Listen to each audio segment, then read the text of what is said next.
Question number 166. The total number of bones in hind limbs of a human is. In each hind limb, 30 bones are present. So, in both hind limbs, total 60 bones are present. So, correct answer to this question is option number 3. Let's move on to the next question. Question number 167. Which of the following bone does not participate in formation of rib cage? Ribs, sternum, and thoracic vertebrae, they are involved in the formation of rib cage. Collarbone or clavicle is part of pectoral girdle, so it is not involved in rib cage. So correct answer to this question is option number 1. Let's move on to the next question. Question number 168. Read the following statements A to D and select the option with all incorrect statements. Statement A. Both tibia and fibula participate in formation of knee joint with condyles of femur. This is incorrect because in knee joint, fibula is not involved. Statement B. Both radius and ulna participates in formation of elbow joint with lower end of femur.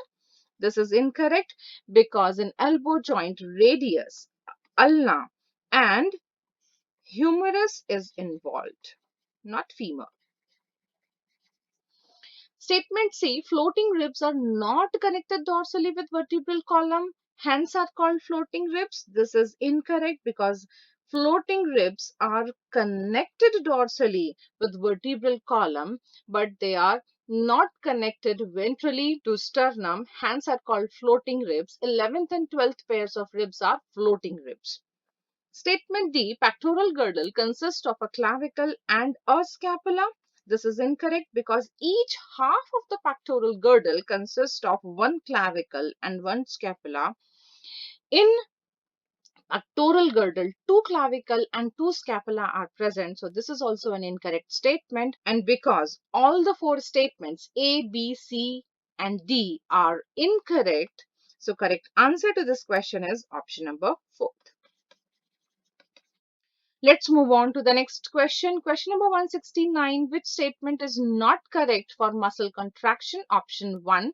Length of actin and myosin filament remains unchanged. This is correct.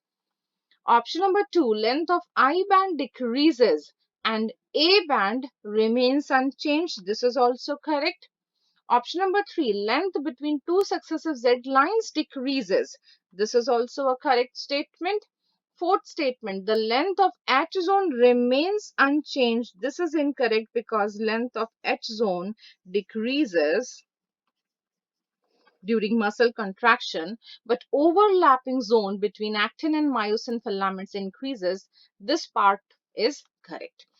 So correct answer to this question is option number 4. Question number 170. Which of the following pair of hormones are antagonistic to each other? Option number 1, prolactin and oxytocin. They are not antagonistic, they are synergistic with respect to mammary gland. Option number 2, growth hormone and thyroxine. They are also not antagonistic. Option number 3, parathormone and calcitonin. They are antagonistic hormones. Parathormone increases blood calcium level while calcitonin decreases blood calcium level. Option number 4, follicle stimulating hormone and luteinizing hormone. These hormones are also not antagonistic. So correct answer to this question is option number 3. Let's move on to the next question.